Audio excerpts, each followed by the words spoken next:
He looked right through me, like I was invisible, a rich man with a perfect life. Or so he thought. But life has a funny way of flipping the script. I wasn't just a girl from nowhere, I became the one woman he can't live without. Before I take you on this wild journey from rejection to revenge to love, don't forget to hit that like button, subscribe, and share this story with someone who's ever been overlooked. This one's for every woman who's been told she's not enough. Let's get into it. I grew up in a small city where nothing ever really changed. The kind of place where dreams felt too big for the streets that raised you. I was a black girl with ambition that didn't match my surroundings, and from an early age, I knew I wanted more than just to survive. I wanted to be seen. My mother worked 2 jobs, and my father, well, he wasn't around. So I learned early that if anything was going to happen for me, I had to make it happen myself. I wasn't loud, I wasn't flashy, but I worked hard. I read books, studied people, paid attention. I had ideas that could change lives, but no one seemed to hear me. I'd walk into rooms and feel myself shrink, not because I lacked confidence, but because people never looked twice, especially not the ones in suits, the ones with big titles and bigger egos. I was the girl they walked past, the girl they forgot. But deep down, I knew I had something they couldn't see yet. And everything changed the day I crossed paths with him, the man who didn't see me coming, but would soon never forget me. I remember the night so clearly, not because it was special, but because of how small I felt in that moment. It was one of those high-end networking events I almost didn't go to. A friend had pulled some strings to get me in, and I walked in wearing my best thrift store heels and a blazer that didn't quite fit right. But my head was high. I was there to meet people, shake hands, maybe get someone to hear my pitch. That's when I saw him, standing near the bar, surrounded by a circle of laughter, confidence dripping from every word he said. He looked like he owned the room, tall, polished, expensive, the kind of man magazines write stories about. I had no idea who he was at the time, only that everyone else seemed to orbit around him like he was the sun. I waited for the right moment, then walked up, heart pounding. I introduced myself, gave him my name and a quick line about what I do. He barely looked up, nodded politely, then turned to someone else like I hadn't even spoken. Just like that, I was invisible again. I smiled to save face and walked away, but inside I burned. Not with anger, with determination. I didn't cry that night. I didn't let it break me. I told myself, he'll remember me. One day he'll wish he had listened. That was the first time I met him, and the last time I let someone's silence define my worth. He thought I was just another nobody trying to get close, but what he didn't know, I was already on my way to becoming everything he never saw coming. After that night, I stopped waiting for doors to open. I decided I'd build my own. I went home, opened my laptop, and started mapping out my idea.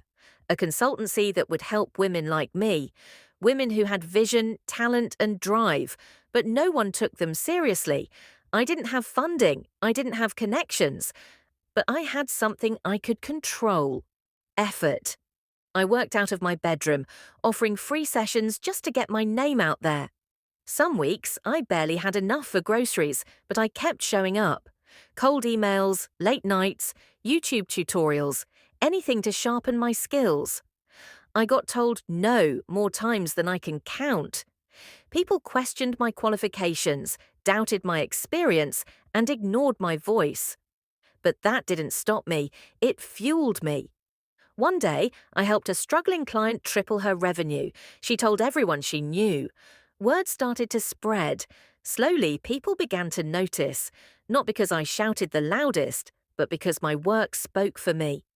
A few months later, I was being asked to speak at small panels, then workshops, then conferences. My inbox, once dry, now buzzed with opportunities. I was building something real, and not just for me. Through every setback, I reminded myself I didn't need validation. I needed impact, and I was making it. I still remembered that man from the event, how he dismissed me without a second thought. And quietly, I made a promise to myself. One day, our paths will cross again, and when they do, he won't just remember me, he'll wonder how he ever overlooked me in the first place. 2 years later, life threw me a curveball I wasn't expecting, but was secretly ready for. I got invited to speak at a business panel downtown. It wasn't a huge stage, but to me, it felt like the world. I walked into that room with a sense of pride I hadn't felt before. The same rooms where I used to feel invisible now felt like mine to own. And then I saw him, sitting in the front row, looking just as polished as that night at the networking event. But this time, there was something different in his eyes. He wasn't surrounded by a posse of people fawning over him. No, he was alone, listening, really listening. When I finished my talk, he came up to me, the same man who once looked right past me, barely acknowledging I existed. I could tell he didn't recognize me at first. The shy girl with second-hand shoes had transformed. I handed him my card without a word. The surprise on his face was subtle but clear. He complimented my presentation, asked a few questions about my business. I played it cool, like this wasn't a big deal, but inside I was thrilled. Not because he finally noticed me, but because I had changed the story. We exchanged emails that night. He asked if I'd be interested in consulting on a new project.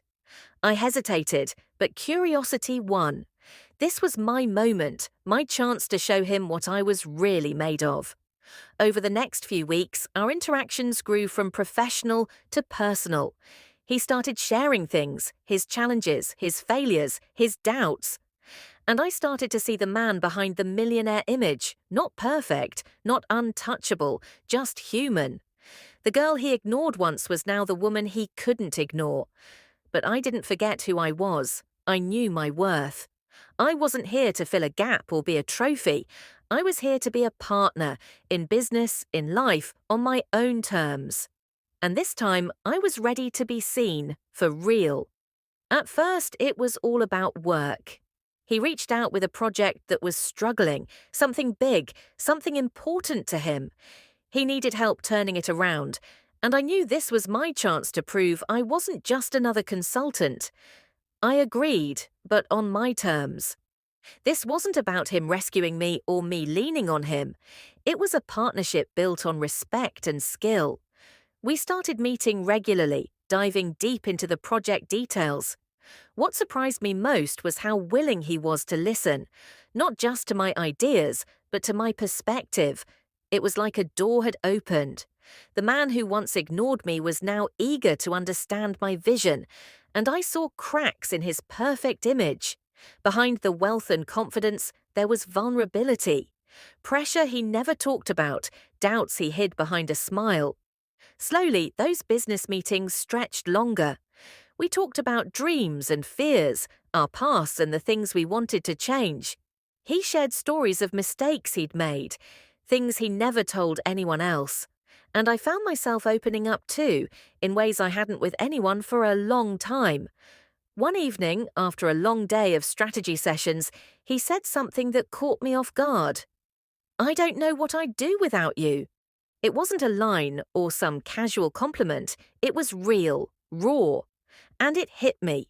This man, who once dismissed me, now depended on me, not just for business, but for strength. But I stayed grounded. I reminded myself why I was there, not to fix him, not to be saved, but because I believed in myself and what I brought to the table. This wasn't about falling into someone's arms, it was about standing side by side. And somewhere between those late nights and long talks, something shifted. What started as business grew into something deeper, respect, trust, and yes, even a kind of love. But it was love built on equal footing. No one was invisible anymore, not him, not me. I had become the woman he couldn't live without. And I knew now it wasn't because of his money, it was because of who I was. Life isn't a fairy tale, and soon enough, his world started to shake. A crisis hit his business hard, unexpected losses, bad decisions, the kind of storm that makes even the strongest question everything. But this time, he didn't try to face it alone. He turned to me. It was strange at first. The man who once acted like he was untouchable now showed cracks. He was vulnerable, uncertain, and honestly scared. And instead of walking away like I might have in the past, I stayed. Because I believed in the strength we'd built. In him, yes, but more importantly, in us. I helped him make tough calls, rethink strategies, and stay grounded. Nights turned into early mornings as we worked side by side, fighting through the chaos together. It wasn't just about saving a business, it was about rebuilding trust in himself and in us. He told me once, "I don't know how I ever got through this without you." And I saw it wasn't just the crisis he meant, it was the support, the faith, the honesty I brought when everything else felt like it was falling apart. But this wasn't about being his savior. I stayed strong not because he needed saving, but because I knew my own power. I wasn't the girl he ignored years ago. I was a woman who stood tall, even when the ground shook beneath us. And through that storm, something else grew. A bond neither of us expected, but both desperately needed. Because sometimes the people who don't see you at first are the ones who come to depend on you the most.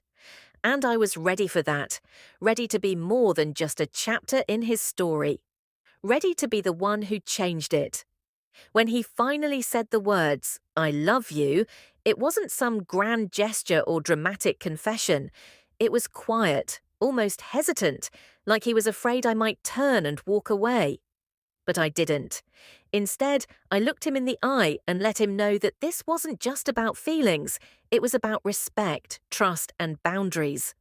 I had spent so long fighting to be seen, to be heard, to be valued, not just as someone's partner, but as a whole person.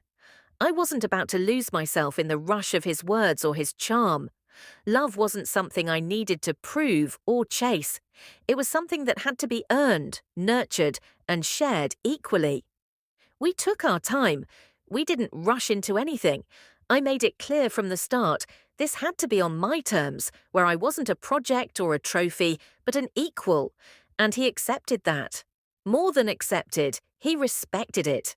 Because now he knew what it meant to truly see someone beyond the surface, beyond the image. Our relationship grew from there, built on honesty, laughter, and the kind of partnership I'd always dreamed of but never believed was possible. We celebrated each other's wins and held space during the hard days. It wasn't perfect, but it was real, and for the first time in my life, I felt safe being fully myself. Looking back, it's wild to think about how far I've come, from the girl who was ignored in crowded rooms to the woman who commands attention, not because she's loud, but because she's undeniable. He didn't just fall for me because I changed, he fell for me because I never stopped believing in myself. And that's the real lesson here. You don't need anyone else's validation to be worthy of love. You just need to stand firm in who you are.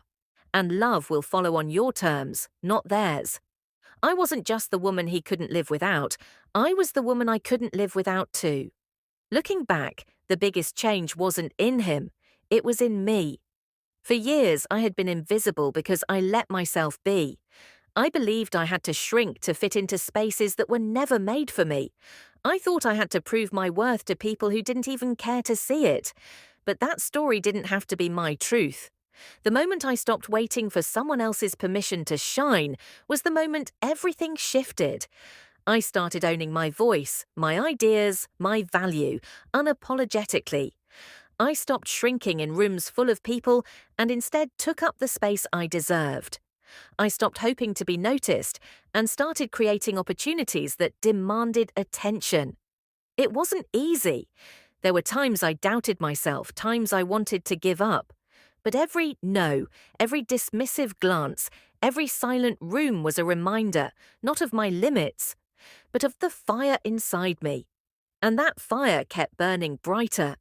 I learned that being seen isn't about changing who you are. It's about standing firm in your truth and letting your light shine so boldly that no one can look away.